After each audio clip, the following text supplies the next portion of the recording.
In this video, we're going to texture our table. I'll start by selecting it, freezing the transform, and deleting the history.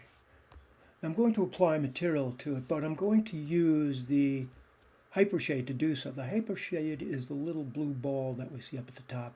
The reason I'm doing that now is that because with 2025, it's a little different. We have to use this hypershade to apply it. We can't do it by right-clicking and holding down our right mouse and assigning new material in this version. I'll click on the little blue ball and I'll get the hypershade window up, and in the hypershade I can create an Arnold standard surface there. So I'll click on Arnold and then I'll scroll. It's a little bit bigger menu here, so you just got to kind of keep an eye out for it. And there's AI standard surface. And it's going to put it now in this series of materials that you see up here. So I'll hit A on the keyboard if I don't see it. Over here I'm going to name it, and this will be table. And now it shows up over here as my material node. Now I'm going to apply it to my geometry. I'm just going to slide this down a bit, and I'll go in and I will select my table again. And then in the hypershade, I'll right-click and hold my mouse down. At 12 o'clock, you'll see assign material to selection. So now it's going to apply that material to my selection. I'll close it out.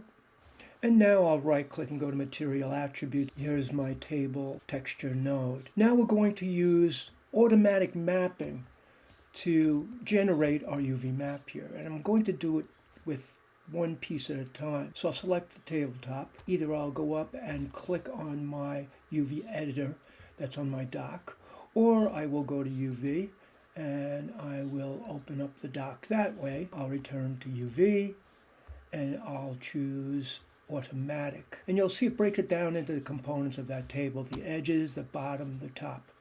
Now we're going to use a thing called sewing here, and it's going to allow us to snap these pieces together like an open box, essentially. And the way we would do that is to right-click and hold our mouse down, and you'll see a 12 o'clock edge. If I was to roll over an edge, it becomes red, and its corresponding edge is highlighted in red as well. So I'll start by clicking on this, and then I'm going to go to Cut and Sew and Move and Sew. I'll continue to click on edges and go to Cut and Sew, Move and Sew, and it'll eventually put it together in a shell shape. Now you have to be careful where you actually sew together here. So I'll go ahead and do so. You'll see now that piece is down here. I'll click here.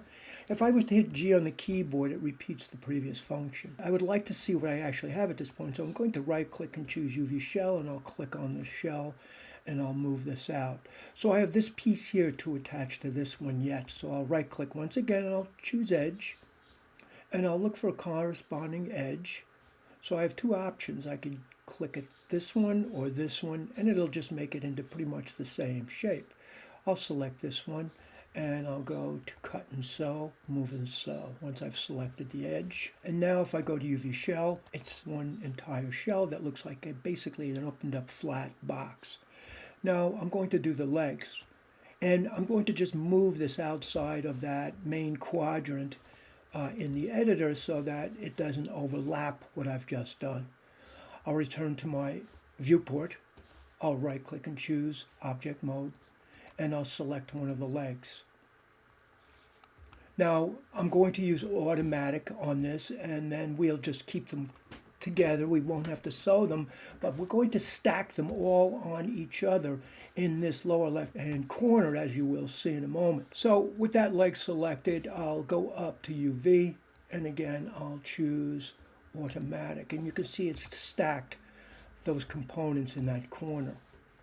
I'm going to go around to each one, going back to the object mode, using automatic, or G on the keyboard if I was to select this now and go to the object mode.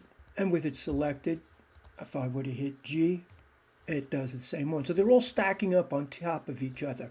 They're going to be proportional, so I will move them all collectively after I've mapped all the legs. And we'll do the last one. Again, I'll go to my object mode, hit G on the keyboard. So the trick here is that there are 4 legs stacked in the exact same place. So I'm going to make sure that I marquee select. Now remember, if you don't have access to selecting those legs, those UV shells we've made, right click and choose UV shell, and that will give you the option to select them. So with them all selected now, I'll hit R on the keyboard. I'm just going to scale that down. The legs aren't as significant as the tabletop when it comes to the rendering. So I've made it quite small and I've tucked it down in the lower left-hand corner. Now I'm going to select the group that comprises the table again. That allows me to move the UV shell for the tabletop down into this quadrant. So now I'll right click and choose UV shell. I'll select it and I'll tuck it down in here like so. I'll return to my object mode and I'll marquee select all the components of the table. And then I'm going to go to Image, UV Snapshot. And I'll put it in the appropriate folder.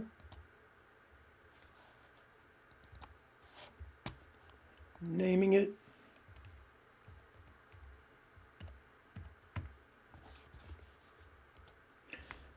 Making sure I've got PNG as the format. I've made the size 1024 by 1024. And I'll click on Apply and Close. And now we're ready to go into Photoshop and do our textures. I've opened up my PNG in Photoshop and I have a wood texture I'm going to apply to it.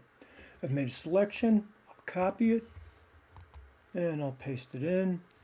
In this instance I want to rotate it, so I'll right click after hitting Command T, and I'll rotate it 90 degrees. And I'll just scale it down.